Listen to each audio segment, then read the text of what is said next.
guys, I'm Tiffany. I'm Stephanie. And we're Sisters of the South. Back with another true crime story for you today. But before we get started, we just want to remind everyone to please hit that like button if you like our videos.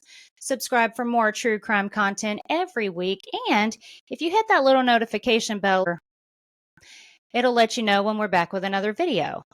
But before we get started with the story, we need to give a little shout out to our friends over at SoFly. SoFly. It's so small. Not no more. Yeah. And I'm going to let Stephanie tell you all about them. SoFly is a family-owned business here in the Houston, Texas area, and what they specialize in is embroidery and laser work. So what they'll do is take your design of your choice and they will engrave it or embroidery it into an accessory such as a cup, a tumbler, a cap, a t-shirt, a hoodie, just a number of accessories that you can use for them to personalize for you. They do our merchandise. We know that you'll be happy, and we're going to show you a little video of just how badass they are. So here we go.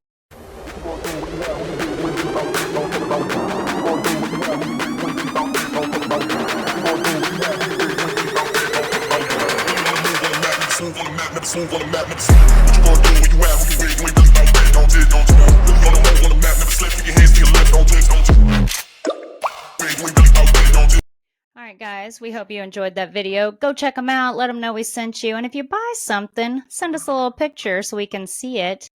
And we will put their information down in the description box. Absolutely. So go check them out. So now it's story time. Stephanie, it's all yours.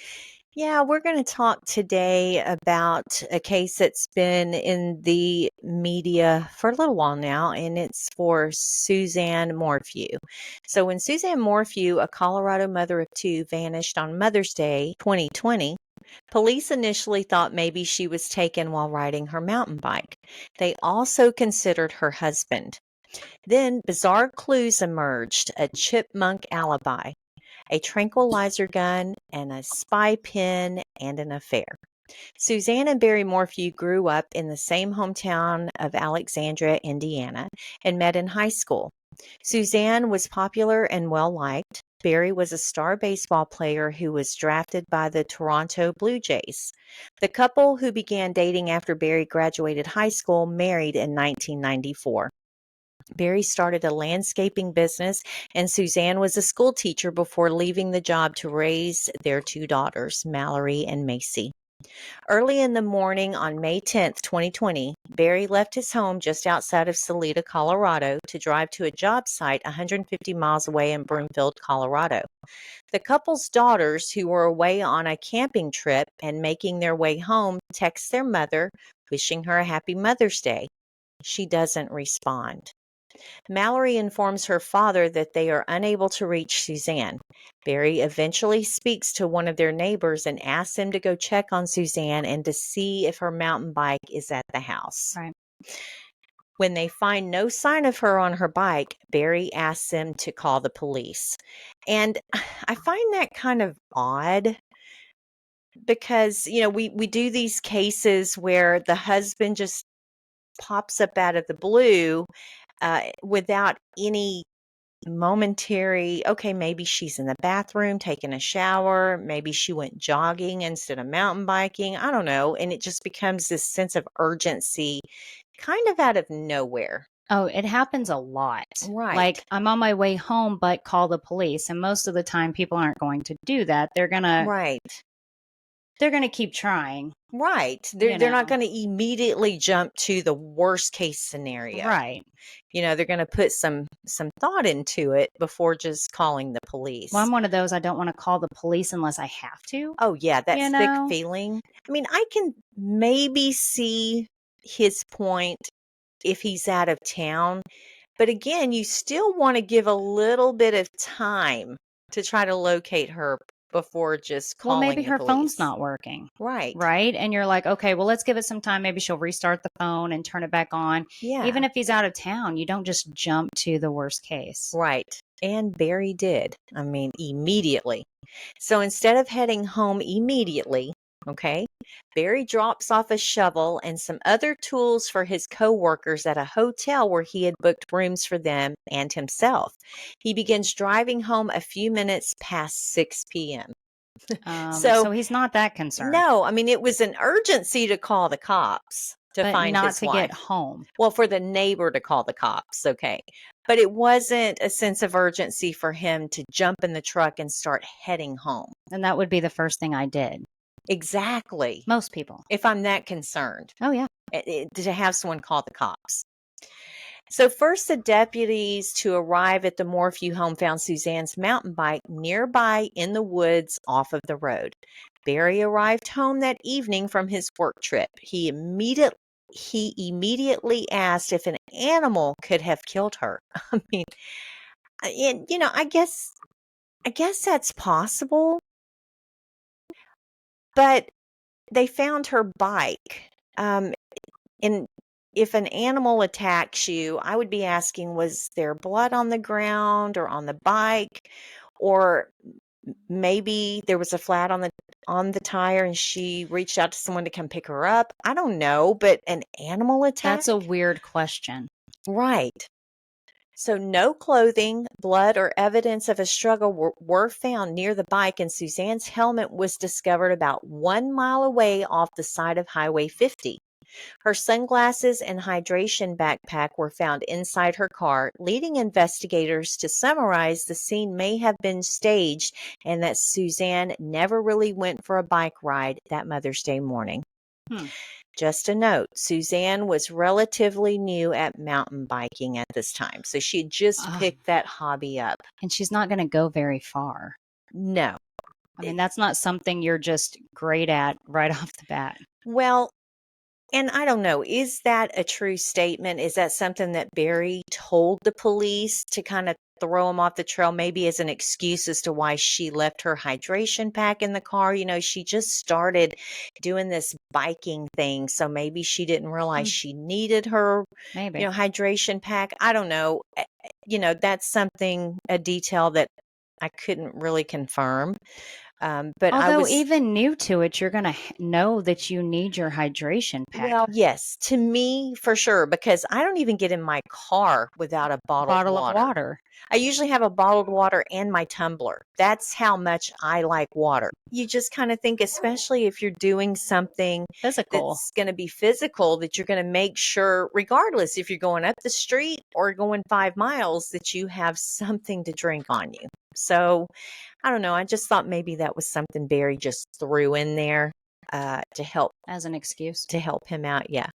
So local and state authorities, along with the FBI, CBI, and civilian volunteers, conducted a large search effort across vast and rugged terrain. 10 days later, after Suzanne Morphew was reported missing, investigators found this spy pen in a walk-in closet in the Morphews' master bedroom. They learned that Suzanne got the pen, which is voice activated and records conversations, hoping to catch her husband Barry in an affair. Instead, she inadvertently recorded conversations that she had had with her secret lover. It took 6 months for investigators to identify that man.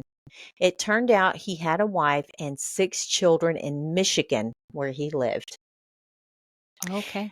He never came forward on his own after Suzanne vanished and took steps to hide their affair. And I mean, at this point, even if this guy is innocent, he doesn't want to take the fall, number one. Number two, he doesn't want his wife to find out that this woman that just died, he had an affair with, because now what's the point? He can't be with her anyway. That's so right. he could lose everything. So it could be one of two things. You can look at this guy as he's possibly a suspect, or he really doesn't want his wife and family to know what he's been doing. Well, and that's the thing, is I feel like he's not going to come forward because he doesn't want anyone to know. Right. And at this point, this is hitting the social media waves. This is hitting your mainstream media. And so he knows that if he says anything, he's not going to stay anonymous. And No. even if he comes forth anonymous, there's going to be a reporter out there who lifts the mask. And so I'm sure he was crapping his pants at this point. I'm sure. I'm sure he was. I'm sure. But once agents came knocking, he cooperated and provided access to his DNA, phone records, and passwords for deleted accounts. Investigators were able to verify his alibi and he was cleared. Now, my curiosity, of course, on everything is, was he able to keep this from his wife or did she find out? And I couldn't locate the man's name, so I don't know, but we know he existed. On May 9th, the day before Mother's Day, records show Suzanne Morphew and her lover messaged each other 59 times leading up to the moment investigators believe Barry Morphew murdered his wife. At one point, Suzanne messaged her lover a selfie, which investigators dubbed her last proof of life photo. Wow. Barry, who was out running errands, sent Suzanne a text at 2:26 p.m. telling her he was on his way home. With no response from Suzanne, Barry texts her again, "Did you leave?" and again is met with silence. Investigators believe Barry returned home soon after, killed Suzanne, and cleaned up the crime scene. But if Barry knew nothing about Suzanne's affair, what motive would he have to kill her? One clue may be a deleted text that investigators found on Barry's phone, sent by Suzanne just days before. She says, "I'm done. I could care less what you're up to and have been for years. We just need to figure this out civilly." Mm. Investigators showed Barry Morphew a photo of the damaged door frame, explaining the prior owners said it wasn't there when they sold the house to the Morphews. Barry was asked if that was the result of an argument or him being locked out. He said, "I have no idea what that's from." And I mean, I don't know. I guess I'm real particular about my home, and I know you are too. And if there's damage to a door frame in my house, I'm going to know it. And if I don't know what caused that door frame, I'm going to get right down to business and find out what happened. I don't know, though. There are those people Well, this is a that big home, though, too. it's a big home. But There are those people, like to me, one little thing off will catch my eye and I'm crazy. And sometimes I feel like my husband's kind of like, he would notice that, but he wouldn't notice it right away unless it was a huge thing. well, mine wouldn't even get in a hurry in fixing it either. He'd just be like, "Oh, look at that." Whatever. And then she'll get to it when she gets Mine to it. either. Yeah. But where it would catch our attention and it would Yes. bother us, it wouldn't necessarily do that to everyone. So it depends on how Yeah. big it is. How big is it? And where was the door? Is And the door was it falling off the hinges? Yeah, was it a or main door frame? is I it mean, something that no one uses every day? yeah, because we'll put a picture up of their home. I mean, it was huge. Now, mind you, if I lived in a large home like that, I would still know every inch of that home because I would be touching everything. That's just I'd be me. cleaning it. Decorating it. I would know everything. But he's a man. A lot of men aren't as detail oriented as those things. So it's a possibility, but it makes you wonder if she didn't try to lock herself behind the door or say maybe him and a fight was they were trying to ensue a fight. It's possible. But nonetheless, he denies that he knows anything. Investigators believe Barry may have damaged the door as he tried to get to Suzanne after shooting her with a tranquilizer gun. Cell phone records appear to show Barry Morphew's phone pinging all around the house on May 9th. When asked about this unusual phone activity, Barry told investigators he was running around the property shooting chipmunks, which Barry says were a constant nuisance. However, investigators believe this unusual phone activity could be Barry chasing Suzanne around the house after shooting her with the tranquilizer gun. Yeah, that sounds a little more plausible. Yeah. Because I know you have experience with chipmunks, and I know what chipmunks are small, right? Very small. Why would you use a tranquilizer gun to kill a chipmunk versus just get a BB gun or a little, high velocity pellet gun and shoot the chipmunks if Well, you're going most to do people I that? know have that. They don't have tranquilizer guns. Well, this guy did, and we'll get there on that. But like, why would you waste all that energy and money, because that cannot be cheap, on little bitty chipmunks? Like, no matter They're how, not going to be easy to shoot. no, get a pellet gun. So this to me makes no sense. And why he thought it made sense, I don't know. Listen, if he'd have said, look, I'm out trying to shoot raccoons that are nuisances, Oh, and they or are, and they're bigger. possum Yeah. with a tranquilizer gun, I'd be like, well, that's kind of stupid. But okay, I might concede that because they can get mean, right? Versus a chipmunk with a tranquilizer gun. This guy, I don't know. He threw it out there thinking he was smarter than the police and let him run with it. So investigators discovered this clear plastic needle cap in the Morphews family's dryer. Prosecutors contend that it's an important piece of evidence. They believe that when Barry Morphew arrived home on the afternoon of May 9th, he went into the garage, took this cap off a syringe used to load a tranquilizer dart, injected the dart with a chemical, and shot Suzanne, though they failed to find a working tranquilizer gun or tranquilizer chemicals in the couple's home. Barry told investigators he had no idea how the cap got in the dryer, but admitted that he was an experienced tranquilizer dart gun shooter and knows how to load darts with paralyzing chemicals, having used them to illegally sedate deer and remove their antlers to sell. Do they have a class on this? Look, I have no idea. My husband and I are hunters, and I have no need for a tranquilizer gun. It's just no need. I've never even thought about having No, why would I need one, want one? I don't get it. So Barry's defense attorneys countered that this cap means nothing. It means absolutely nothing because no one could say how long it had been there. It's in the dryer. It had to have been recent. And it's clanking around in there. And possibly when you pull your clothes out, that cap's going to come with that load of laundry. So it had to be recent. I mean, some common sense here. You could probably look at it and tell how long it had been in there. Right. But furthermore, they say there is no evidence tying the cap to their client, which is true.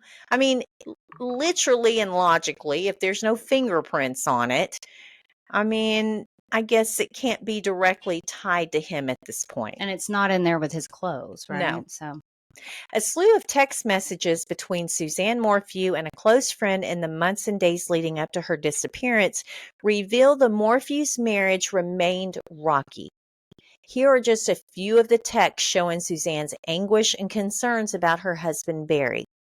In one text, she writes, "I feel no peace when he's here, and I would not feel safe alone with him." On March 25th, 2020, Suzanne texted her friend, "He won't speak of divorce." And on May 6, 2020, just days before she disappeared, Suzanne texted Barry, "I'm done. I could care less what you're up to and have been for years. We just need to figure this out civilly." When investigators told Barry Morphew that a tranquilizer dart had been fired in or around the house and they could not explain it, he responded, "The first thing I thought of when I came here and saw deer in my yard with big horns, I'm like, I'm getting them horns. And I'll tell you exactly what I did. I shoot them. They go to sleep. I cut their horns off. It's totally legal, but you're going to find train darts around my property because I've done that." What a jerk. Like, to me, we're hunters and we use the taxidermy, but I'm not going to put a deer down and take a saw and cut their horns off or do it with a dart gun. I mean, to me, that is so just careless. Well, because I believe when you kill an animal, you use all of it. Well, you do, You because know? we eat venison, and Yeah. it's I mean, you got to have some morality in the decisions that you make. We don't hunt because we enjoy, killing the deer. We hunt to harvest the animal for our Food. family to eat. And this guy, he's over Mhm. here doing it to profit off of their horns. I mean, it's sad. So it kind of gives you an idea in his mind of his lack of respect, I guess, for certain things. And so it kind of shows his character. But on May 10th, the day Suzanne Morphew is reported missing, investigators discovered Barry Morphew threw out trash at multiple locations around Broomfield, Colorado, while in town for work. Barry told investigators he often dropped trash in accessible bins to avoid paying to have it disposed of at a landfill. This dude lives in this massive home, okay? And he doesn't have trash service? Make that make sense. Okay. What else is he dumping in these other trash bin reciprocals around town? It just makes no sense to me. It just makes me think he might have had other dealings going on prior to this. I don't know. And some people are just frugal when it comes to that, and that's fine, I guess. Well, But when you get he's already caught, showed what kind of person he is. yeah, but when you get caught with a missing wife and it's questionable, then you start going, what's really going on here, Yeah, right? Investigators, however, believe Barry was disposing of evidence, and I I'm believe he sure. was too. I do too. Absolutely. They got him on camera.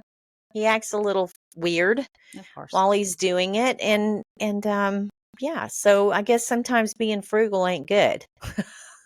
So, adding to the prosecution theory that there was a physical altercation leading up to Suzanne Morphew's murder, there were apparent scratch marks on Barry Morphew's arm 3 days after Suzanne went missing.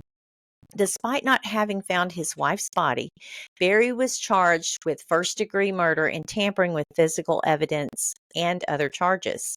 In their arrest affidavit, prosecutors spelled out that they believe what happened to Suzanne was it had become clear that Barry could not control Suzanne's insistence on leaving him, and he resorted to something he has done his entire life: hunt and control Suzanne like he had hunted and controlled animals. Absolutely. Yeah, because that has to be what it is. I mean, you'd rather kill someone than let them go. Yeah. Yeah. That's all about control. And if this is truly what he did, imagine her horror. Now she's already told friends, I'm scared to be alone with this guy. Yeah, exactly. And it makes you wonder what he was doing leading up to this situation Yeah. that horrified her. Um, it might have been things he said. Maybe she found out he was peeking in on her, following her. Who knows? But she knew something was uncomfortable. And I can't stress enough, ladies, if you start getting the hair standing up on your arms or on the back of your neck and you don't feel safe with your spouse anymore, get out. Don't wait. Don't find yourself vulnerable. I know it's scary, but these things happen. So on May 14th, 2021, Barry was charged for submitting a ballot for Suzanne in the November presidential election. He was charged with forgery for a public record and election mail ballot offense. Back in October 2020, the Chaffee County clerk reported to the sheriff's office that she had received a mail-in ballot for Suzanne, a person she knew was missing since May of 2020. Why would he do that though? I, What's the point of that when everyone knows she's missing? I guess he thought it would never be noticed. And again, Okay. this wasn't just Colorado news. This hit the Everywhere, airwaves yeah. across the United States. And it's possible it went over to the other side of the world. I mean, it was a big case, you know? That's so weird to me. In April, Barry was interviewed by FBI agents about the ballot and asked why he submitted it. He replied, "Just because I want Trump to win," the affidavit said. Do not judge Trump's supporters by what he did, okay? Because not everybody's like Barry. No. Just saying. We're hoping no one's like Barry. Yeah, don't do that. I don't care who you want to vote for. Don't do it. We don't suggest you do that. He further stated, according to the affidavit, that I just thought give him, Trump, another vote. If your wife was alive, who's even thinking about that? Like, she would really Yeah. want me to do this because she wants Trump. He don't give a crap about his wife. But if she'd have been alive, maybe she'd have voted for Trump. But that's her decision, not his. Exactly. And who are you to make that decision? Listen, not only did you commit one of the worst crimes that you can commit, you look guilty. Yeah, but then you turn around and vote for him after you've killed him. The audacity of this guy blows my mind. Barry, what the hell's wrong with you, dude? Good Barry gosh. Morphew pleaded not guilty to all charges, including his wife's murder. And on September 20th, 2021, he was released from jail on bond with his daughters by his side. They steadfastly support their father and attended most of his court hearings. On April 19th, 2022, just 9 days before Barry Morphew was set to stand trial for his wife, Suzanne Morphew's murder, Judge Ramsey Lama granted the DA's motion to dismiss the charges against him without prejudice, meaning the prosecution can refile charges in the future. So, this dude got real lucky. Yeah. First of all, he's very lucky at this point that his two daughters are standing beside him. And listen, kudos to his daughters, because that would be really hard to go through. And you love your father, possibly sounds like he was a really good dad, and you just can't imagine that he would do anything like that to your mom. But the bad part is he knows this, and those girls loved their mom too. And it breaks my heart for them that they even have to be put in a position to have to make a decision on whether their father is guilty or innocent. Yeah. It's really sad. Morphew, alongside his daughters, walked out of the Fremont County Courthouse a free man after all charges against him were dismissed. On September 22nd, 2023, more than 3 years after she was reported missing, investigators discovered Suzanne Morphew's skeletal remains in a shallow grave during an unrelated search. The location? A remote area known as the Boneyard near the town of Moffett, Colorado. It was less than an hour south of the Morphew home. On June 20th, 2025, Barry Morphew was rearrested near Phoenix, Arizona, and charged with first-degree murder in the death of his wife, Suzanne Morphew. Detectives with the Arizona Department of Public Safety reportedly apprehended him without incident during a traffic stop after spotting a black Ford pickup registered in his name. Morphew, who had been living in Arizona, is being held on a $3 million cash-only bail and has been extradited to Colorado. He continues to maintain his innocence. Oh, he's going to hold on to that.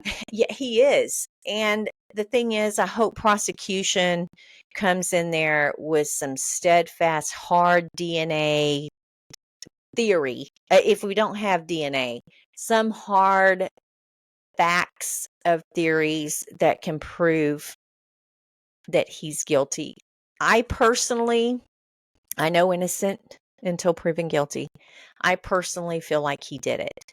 I don't think he had an affair during their marriage. He just didn't want her to leave. He wanted to control it.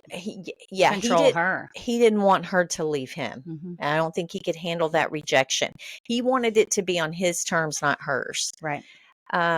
As far as his daughters, listen, we pray. We pray for them that they're going to do what they need to do. It's their dad, but they also lost their mom. Whatever the outcome is, all we want is justice for Suzanne Morphew. At the end of the day, she didn't want to die. I mean, No, she's living her life. She has two beautiful daughters. She was full of life and she wanted to continue on. May it be with Barry or someone else, it doesn't matter. And I think whoever did this to her, they need to pay. Absolutely. absolutely. Yeah. And I just feel like he's the one that did that to her personally. So, yeah, guys, what do you think? Do you think justice is coming for Suzanne? I really hope it is. And I hope that if he's the one that did it, that the DA can find whatever it takes to stick because he needs to pay for it if he's guilty. Yeah. Absolutely. And we pray for the girls, the Morphew daughters. We pray for you and for peace. And whatever it means, we just send out good vibes and prayers for you. But drop a line, guys. Let us know what you think. Who do you think did it? Do you think it's some mystery person? Do you think Barry did it? Do you think it was an animal? I don't think an animal's going to attack and then go bury you a mile away. It just doesn't sound Well, yeah, right they to don't me. want to hide it. No, they have nothing to hide. So yeah, let us know what you think. But until our next episode, please remember to see the good and stay in perfectly perfect. Bye, guys. Thank you. Thank you. Bye.